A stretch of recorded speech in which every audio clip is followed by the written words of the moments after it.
हमारे चैनल को सब्सक्राइब कर बेल आइकन जरूर प्रेस करें हमारी लेटेस्ट वीडियो सबसे पहले देखने के लिए।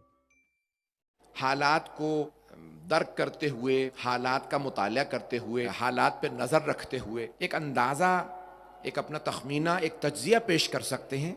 लेकिन मैं ये नहीं कह रहा, दावा कर रहा कि मैंने किसी फरिश्ते को देखा है, उसने मुझे बताया, ऐसा कोई दावा नहीं है। मैं एक नाक़िल अक़्ल हूँ और एक गुनहगार इंसान हूँ। मैंने हालात को जो मुताला किया वो मैं पेश कर रहा हूँ अपने हिसाब से कि 2022 कैसा रहेगा। तो अज़ान किराम, ना नजूमी हूँ ना इल्म नजूम से पेश कर रहा हूँ, बल्कि एक अपने अंदाजे से अपना तज्जिया, हालात की स्टडी, कुरान और हदीस की जो हमारे मुतालियात हैं उसकी रोशनी में 2022 से मुताल्लिक़ 3 पहलुओं को पेश करूँगा। एक खुद कोरोना वायरस के हालात को, सियासी हालात को और इक़्तिसादी हालात को। पहली बात यह है कि जो कोरोना वायरस के मुसलसल हालात तब्दील हो रहे हैं, 2 साल गुजर चुके, 2022 में भी ये कोरोना वायरस ख़त्म होता नज़र नहीं आ रहा। तो बहुत से लोग कह देते हैं एंडेमिक है, अब पेंडेमिक नहीं रहा, अब ख़त्म हो रहा है। नहीं, नया वेरिएंट आ चुका है ओमिक्रॉन के नाम से, अभी और वेरिएंट्स आएंगे, अभी हालात और बिगड़ेंगे। तो हालात फ़ौरन काबू में नहीं आएंगे बल्कि और बिगड़ेंगे। यूरोप के बाज़ ममालिक ने शर्त रख दी है, कानून बना दिया है, वैक्सीन लगवाना ज़रूरी है, जिस पे बहुत ज़्यादा मुज़ाहरात भी हुए। हॉलैंड में देख लीजिए, ऑस्ट्रिया में देख लीजिए। आइंदा ये पाबंदियां लगेंगी वैक्सीन के हवाले से, ऐसे बहुत से हालात बनेंगे, अभी बहुत कुछ होगा। सब्र रखें, ईमान का दामन थामे रखें। परेशान वो हों जो खुदा को मानते नहीं, जो अल्लाह पे ईमान रखते हैं, उसके रसूल पे ईमान रखते हैं, और हम जैसे तो किसी हुज्जत खुदा पे ईमान रखते हैं। परेशान तो हो हिजाज मुकद्दस सरजमीन, हिजाज मुकद्दस पे कब्जा करने वाले बहरी कज़्ज़ाक, लुटेरे, डाकू, जिन्होंने हज और उमरा रोक दिया कि कोरोना वायरस ना फैले, और इसी हफ्ते कॉन्सर्ट करा लिया, उससे नहीं फैल रहा। अगर गैरत दीनी होती शायद ये अहले बैत अलैहिस्सलाम के मानने वाले ही सिखा सकते हैं। तो अज़ान गिरामी, मैं बहुत ज़्यादा सियासी लिहाज से परेशान नहीं करूंगा हजरात को। सारी दुनिया सुन रही है, मुझे मालूम है कि पाकिस्तान को कर्जे देने वालों में एक वो भी है, वो कर्जे बंद ना हो मेरी वजह से कहीं, और कर्जा कहीं वापस ना मांग ले। ये हुकूमत का नज़रिया नहीं है, अली रज़ा रिजवी का नज़रिया। तो मैं पेश करता चलूँ, मैंने पहले भी कहा है, मुझे रोको नहीं, मैं जो बोलता हूँ। मैं सियासी तज्जिया नहीं करता, लेकिन जब करता हूं तो जो सच समझता हूं, हक समझता हूं, वही पेश करता हूं। तो ये अफराद ये क्या दीन समझाएंगे, क्या दीन समझेंगे कि जो हाजियों के पैसे से शराब पी लेते हों, वो क्या दीन को समझाएंगे, वो क्या दुनिया के कोरोना वायरस को रोकेंगे। आज अगर दुनिया समझना चाहती है ना कि कोरोना वायरस रुकता कैसे है, जरा करबला आके देखें। आशूरे और अरबाइन पे 70 लाख से ज्यादा मजमा आशूरे पे था, 1.5 करोड़ से ज्यादा मजमा अरबाइन पे था। ये मुकद्दस मकामात दुआएं, इबादात बीमारियां रोकती हैं, बढ़ाती नहीं है। मैं ये नहीं कहता एहतियात ना कीजिए, मास्क ना पहने, सैनिटाइजर इस्तेमाल ना करें, नहीं, एहतियात करें, सैनिटाइजर इस्तेमाल करें, सब कुछ करें, लेकिन इबादतें ना रोकें, हज और उमरा ना रोकें, ज़ियारात ना रोकें। ये चलती रहेंगी तो बीमारियां टलती रहेंगी। तो कोरोना वायरस अभी चलेगा, परेशान होने की जरूरत नहीं है। ना मैं कहता हूं कि वैक्सीन ना लगवाओ, नहीं, मैंने खुद वैक्सीन लगवाया है, वैक्सीन लगवाएं बेशक। हर तरह के तज्जिए चल रहे हैं, वैक्सीन लगवाने वाला मर जाएगा, ना लगवाने वाला मर जाएगा। प्रोपेगेंडे बहुत हैं, उसमें से हकीकत को निकालना आसान नहीं है। पहली बात, कोरोना वायरस की तरफ से परेशान ना हो। हमारे पास दुआएं हैं, ज़ियारत आशूरा है, ज़ियारत वारसा है, हज से किसा है, कुरान करीम सबसे बड़ी वो बात। कुरान पढ़ते रहिए, सूरह फातिहा पढ़ते रहें, सलावात पढ़ते रहें, ये चीज़ें वो हैं जो आपको बचाएंगी। दूसरा, हालात से मुताल्लिक पेश कर दूं, इक़्तिसाद से मुताल्लिक। मैंने पहले भी तज्ज़िया पेश किया था, सुन लीजिए, मैं गलत हो सकता हूँ। इस वक्त सबसे बड़ी जो चाइना की डेवलपमेंट कंपनी है एवरग्रांड, वो डिफॉल्ट कर चुकी है। दूसरी कंपनी ने भी आज ऐलान कर दिया वो भी डिफॉल्ट कर रही। अमेरिका ने, यूरोप ने ऐलान कर दिया कि अगर वो डिफॉल्ट करती है तो पूरी दुनिया पे उसका असर पड़ेगा। हाउसिंग मार्केट जिसे कहा जाता है, यानी मकानों की कीमतें वो अचानक गिरेंगी और दुनिया के अंदर एक बहुत बड़ा बहरान भी पैदा होगा। तो 2022 को क्राइसिस का या बहरानों का साल कहा जा सकता है। तो इसके अंदर मकानों की कीमतें बहुत ज्यादा गिरेंगी, फौरन नहीं, एक मुल्क में गिरती है, फिर दूसरा, तीसरा, जो कनेक्टेड हैं, जो मुत्तसिल हैं, वो सब आहिस्ता आहिस्ता उसके अंदर ये मसाइल आएंगे। बहुत बड़ा तज्जिया अमेरिका के अंदर किया जा रहा है कि खुद अमेरिका की जो स्टॉक मार्केट है वो क्रैश करेगी। लोग 1928 या 1929 का जो क्रैश हुआ था उसे भी भूल जाएंगे, शायद 50% तक जो है वो स्टॉक मार्केट गिर जाए। मैं हतमी तौर पे कुछ नहीं कह सकता, तो अब इक़्तिसादी बहरान तो आएंगे, मकानों की कीमतें, इफरात ज़र की कीमतों के अंदर, यानी आज रुपए 100 रुपए में जो आप ले लेते थे वो 1000 रुपए में भी चीजें नहीं आती।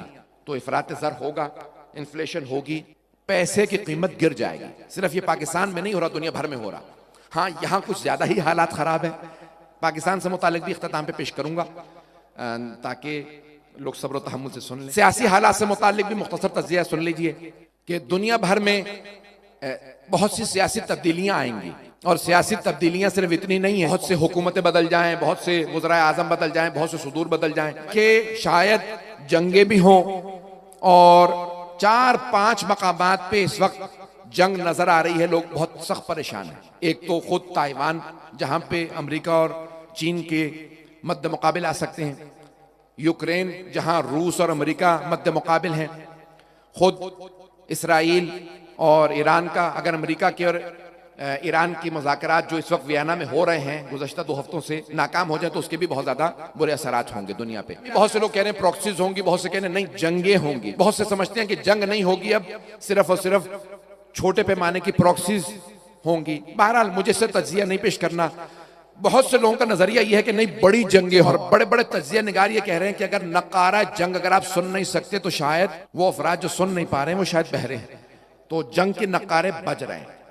इन तमाम के अंदर एक बात याद रखिएगा, मेरी हुकूमतों से भी यही एक अपील है, दरखास्त है कि इस मेरे जुमले को खास तौर से गौर से सुनिएगा, और अपने भाइयों से, अपनी बहनों से, अपने बच्चों से, अपने बुजुर्गों से भी। जनाब अमीर फरमाते हैं कभी भी कुफ्र की कसरत से न डरना, शैतान की कसरत से न डरना, और अपनी किल्लत से न डरना, क्योंकि उनके साथ खुदा नहीं तुम्हारे साथ खुदा है। और इसकी सबसे बड़ी मिसाल देखनी हो तो करबला है। हाँ, इतना बड़ा लश्कर यजीद आ गया, हुसैन इब्न अली 72 के साथ डटे रहे, और जब 72 लाशें उठाने के बाद असर के वक्त भूख प्यास में मैदान में आए तो आपने कहा ला माबूद सिवाक, अल्लाह तेरे सिवा कोई माबूद नहीं, मुझे किसी का खौफ नहीं, जबकि मुझे यकीन है तू मेरे साथ है। तो हम इस बात पे यकीन रखते हैं, इन हालात के अंदर डरने की जरूरत नहीं। इस वक्त पाकिस्तान चंद मसाइल से दो चार है। पहला एनर्जी का मसला, गैस है, बिजली है, और खुद कीमतें बहुत ज्यादा हैं, पेट्रोल का मसला है, और ऐसे बहुत से मसाइल हैं। ये पाकिस्तान के लिए एक एनर्जी का मसला आइंदा चंद बरस तक बढ़ सकता है। हुकूमत के लोग या दीगर हमारे जितने भी अफराद, मैं अपने मोमिनीन से दरखास्त कर सकता हूँ, जितने भी हमारे साइंसदान हैं, जितने हमारे इंजीनियर हैं, जितने पढ़े लिखे लोग हैं, अगर हुकूमत चाहे तो हमारे जितने काबिल लोग हैं वो मदद करें कि एनर्जी क्राइसिस को, या जो बहरान खड़ा हो रहा है गैस और बिजली का, इसके अंदर मदद करें।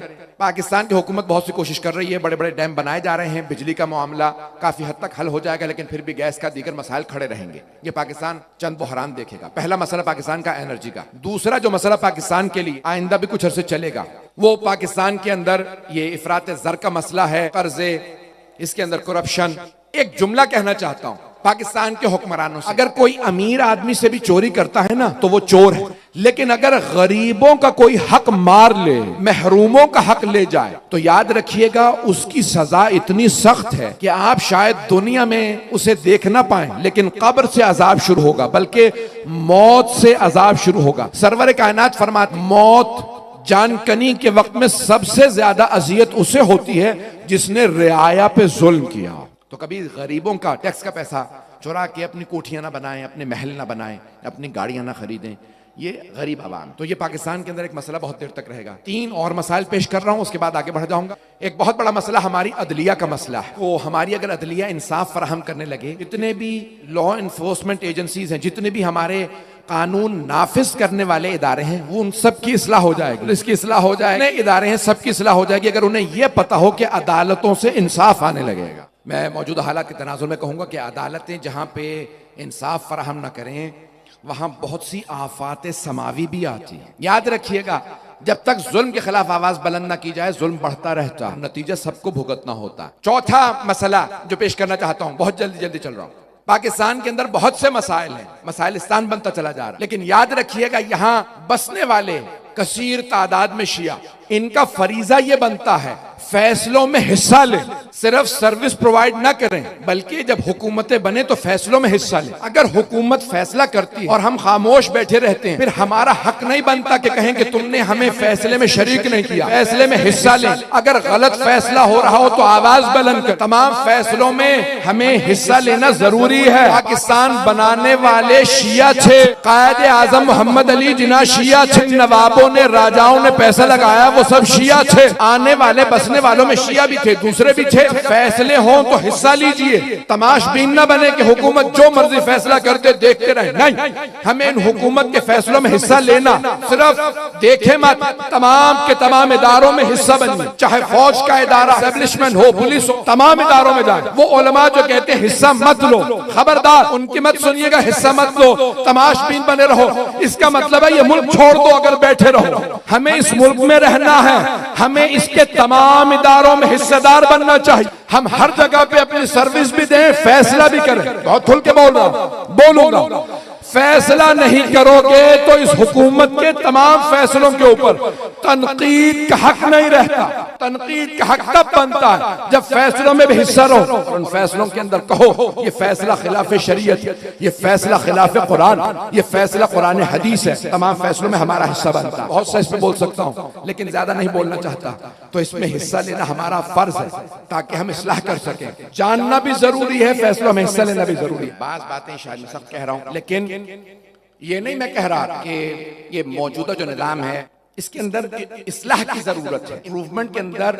मेरा सिर्फ इतना कहना है कि अगर हम कोई किरदार अदा कर सकते हैं तो हमारा किरदार अदा करना लाजिम और जरूरी है, और हम किरदार अदा कर सकते हैं। हर तरह से हमारा किरदार अदा करना जरूरी है, लाजिम, क्योंकि हम उन अहले बैत अलैहिस्सलाम के मानने वाले हैं जो कहते हैं कि जुल्म अगर कहीं पे भी हो, ना अहल को कोई ओहदा दे देना भी जुल्म है। इसलिए हमेशा अहल को आगे आना चाहिए, मेरिट पे काम होना चाहिए, शिया सुन्नी पे काम नहीं होना चाहिए। अगर कोई हिंदू या ईसाई भी अहलियत रखता हो, डॉक्टर अच्छा हो, तो उससे इलाज कराना जायज है।